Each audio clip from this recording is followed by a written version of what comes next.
Hi hello ವೀಕ್ಷಕರೇ, ಮತ್ತೊಮ್ಮೆ ನಿಮ್ಮೆಲ್ಲರಿಗೂ ನಮ್ಮ ಚಾನಲ್ಗೆ ಸ್ವಾಗತ. ಈ ವಿಡಿಯೋದಲ್ಲಿ ಇನ್ಸ್ಟೆಂಟ್ ಆಗಿ ಚಿಕನ್ ಸಾಂಬಾರನ್ನು ಹೇಗೆ ಮಾಡೋದು, ಅದು ಸ್ಪೆಷಲಿ ಗೌಡ್ರ ಮನೆ ಸ್ಟೈಲ್ ಚಿಕನ್ ಸಾಂಬಾರ್ ಹೇಗೆ ಮಾಡೋದು ಅನ್ನೋಂಥ ವಿಡಿಯೋವನ್ನು ನಾವಿಲ್ಲಿ ನೋಡೋಣ.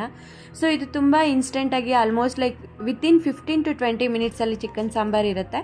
ಸೊ ಮುದ್ದೆ ಜೊತೆ ಅಂತೂ ಸರ್ವ್ ಮಾಡಿದ್ರೆ ಒಳ್ಳೆ ಟೇಸ್ಟು. ಸೊ ನೋಡೋಣ ಬನ್ನಿ ಹೇಗೆ ಮಾಡೋದು ಅಂತ. ಮೊದಲಿಗೆ ಒಂದು ಮಿಕ್ಸರ್ ಜಾರ್ಗೆ ಒಂದು ಮೀಡಿಯಮ್ ಸೈಜಿನ ಟೊಮೆಟೊ ಹಾಗೆ ಒಂದು ಮೀಡಿಯಮ್ ಸೈಜ್ನ ಈರುಳ್ಳಿ ಮೀಡಿಯಮ್ ಸೈಜಾಗಿ ಕಟ್ ಮಾಡ್ಕೋಬೇಕು. ಹಾಗೆ ಸ್ವಲ್ಪ ಕೊತ್ತಂಬರಿ ಜಾಸ್ತಿ ಹಾಕಿದ್ರೂ ಟೇಸ್ಟ್ ಚೆನ್ನಾಗಿರುತ್ತೆ.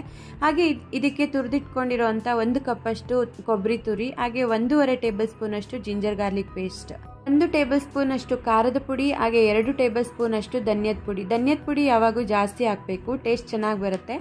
ಹಾಗೆ ಅರ್ಧ ಸ್ಪೂನಷ್ಟು ಮೆಣಸಿನ ಪುಡಿ, ಹಾಗೆ ಅರ್ಧ ಸ್ಪೂನಷ್ಟು ಅರಿಶಿಣದ ಪುಡಿಯನ್ನು ಹಾಕ್ಕೋಬೇಕು. ಸೊ ಇದಕ್ಕೇನೆ ಅರ್ಧ ಸ್ಪೂನಷ್ಟು ಗರಂ ಮಸಾಲ ಹಾಕ್ಕೋಬೇಕು. ಇದಕ್ಕೆ ನೀರನ್ನು ಹಾಕ್ಕೊಂಡು ನುಣ್ಣಗೆ ರುಬ್ಕೊಳ್ಳಿ. ನೀವು ಗರಂ ಮಸಾಲ ಯಾಕೆ ಹಾಕ್ತೀವಿ ಅಂದರೆ ನಾವು ಮಸಾಲಾನ ಯಾವುದನ್ನು ಎಣ್ಣೆಲಿ ಹುರ್ಕೊಳ್ಳಲ್ಲ, ಅದಕ್ಕೋಸ್ಕರ ಗರಂ ಮಸಾಲಾನ ಹಾಕ್ಕೋತೀವಿ. ಸೊ ಈಗ ಖಾರ ರುಬ್ಬಿದ್ದಾಗಿದೆ. ಈಗ ಮಾಡೋದು ಹೇಗೆ ಅಂತ ನೋಡೋಣ. ಮೊದಲಿಗೆ ಒಂದು 5 ಲೀಟ್ರ್ ಪ್ರೆಷರ್ ಕುಕ್ಕರಲ್ಲಿ ಒಂದು 3 ರಿಂದ 4 ಸ್ಪೂನಷ್ಟು ಎಣ್ಣೆನ ಹಾಕ್ಕೊಳ್ಳೋಣ. ಇದಕ್ಕೆ 3 ಲವಂಗ, 1 ಇಂಚು ಚಕ್ಕೆ, ಹಾಗೆ 1 ಏಲಕ್ಕಿ, ಅರ್ಧ ಸ್ಪೂನಷ್ಟು ಫೆನಲ್ ಸೀಡ್ಸ್ ಅಂದರೆ ಸೋಂಪನ್ನು ಹಾಕ್ಕೊಂಡು, ಮತ್ತು ಇದಕ್ಕೆ 1 ಈರುಳ್ಳಿ, ಹಾಗೆ 2 ಕಟ್ ಮಾಡಿರೋಂಥ ಮೆಣಸಿನ್ಕಾಯಿನ ಹಾಕ್ಕೊಂಡು ಮೀಡಿಯಂ ಫ್ಲೇಮಲ್ಲೇ ಹುರ್ಕೊಳ್ಳಿ. 1 ನಿಮಿಷ ಹುರ್ಕೊಂಡ್ರೆ ಸಾಕು. ಸೊ ಇವಾಗ ನೀಟಾಗಿ ವಾಶ್ ಮಾಡಿ ಇಟ್ಕೊಂಡಿರೋಂಥ ಚಿಕನನ್ನು ಹಾಕ್ಕೊಳ್ಬೇಕು. ಈಗ ನಾನಿಲ್ಲಿ ಅರ್ಧ kg ಚಿಕನನ್ನು ತಗೊಂಡಿದ್ದೀನಿ. ಹಾಗೆ ಇದಕ್ಕೆ 1/4 ಸ್ಪೂನಷ್ಟು ಅರಿಶಿಣದ ಪುಡಿಯನ್ನು ಹಾಕ್ಕೊಂಡು ಮೀಡಿಯಂ ಫ್ಲೇಮಲ್ಲೇ ಫ್ರೈ ಮಾಡ್ಕೋಬೇಕು. ಎಣ್ಣೆ ಬಿಡಬೇಕು, ಫುಲ್ ಚಿಕನ್ ಎಲ್ಲ ಫ್ರೈ ಆಗಿ ಎಣ್ಣೆ ಬಿಟ್ಟು ನೀರೆಲ್ಲ ಹೀರ್ಕೊಂಡ್ಬಿಡ್ಬೇಕು, ಮತ್ತೆ ಎಣ್ಣೆ ಬಿಡಬೇಕು. ಈ ರೀತಿ ನೋಡಿ ಚೆಂದ ಫ್ರೈ ಆಗಿದೆ. ಇದಕ್ಕೆ ನಾವು ಗ್ರೈಂಡ್ ಮಾಡಿ ಇಟ್ಕೊಂಡಿರೋಂಥ ಮಸಾಲವನ್ನು ಹಾಕ್ಕೊಳ್ಳಿ. ಸೊ ಇದನ್ನು ಒಂದು 2 ನಿಮಿಷ ಮಿಕ್ಸ್ ಮಾಡಿಬಿಟ್ಟು ಮಿಕ್ಸರ್ ಜಾರ್ಗೆ ಸ್ವಲ್ಪ ನೀರನ್ನು ಹಾಕ್ಕೊಂಡು ಆ ನೀರನ್ನು ಕೂಡ ಮತ್ತೆ ವಾಪಸ್ ಕುಕ್ಕರ್ಗೆ ಹಾಕ್ಕೊಳ್ಳಿ. ಯಾಕೆಂದರೆ ಮಸಾಲ ಏನು ವೇಸ್ಟ್ ಆಗಬಾರ್ದಲ್ಲ, ಹಾಗಾಗಿ. ಹಾಗೆ ಇವಾಗ ರುಚಿಗೆ ತಕ್ಕಷ್ಟು ಉಪ್ಪು ಹಾಕ್ಕೊಳ್ಳಿ. ಇದಕ್ಕೆ 3/4 ಸ್ಪೂನಷ್ಟು ಉಪ್ಪನ್ನು ಹಾಕ್ತಾ ಇದ್ದೀನಿ ನಾನು. ನೀವು ರುಚಿ ನೋಡ್ಕೊಂಡು ಹಾಕ್ಕೊಳ್ಳಿ.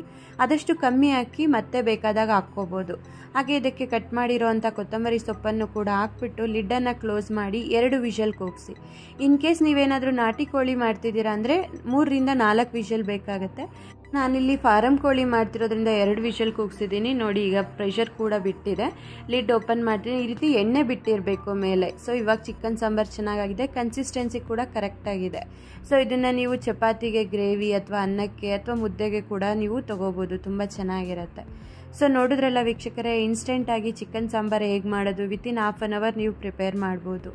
ಸೊ ನಿಮಗೆ ಈ ವಿಡಿಯೋ ಇಷ್ಟ ಆಗಿದ್ರೆ ದಯವಿಟ್ಟು ಲೈಕ್ ಮಾಡಿ, ಶೇರ್ ಮಾಡಿ. ಹಾಗೆ ನೀವು ಈ ರೆಸಿಪಿ ಟ್ರೈ ಮಾಡಿದ್ರೆ ಹೇಗೆ ಬಂತು ಅಂತ ಕಮೆಂಟ್ ಬಾಕ್ಸಲ್ಲಿ ತಿಳಿಸಿ. ಈ ವಿಡಿಯೋವನ್ನು ನೋಡಿದ್ದಕ್ಕಾಗಿ ನಿಮ್ಮೆಲ್ಲರಿಗೂ ಧನ್ಯವಾದ. Thank you so much friends.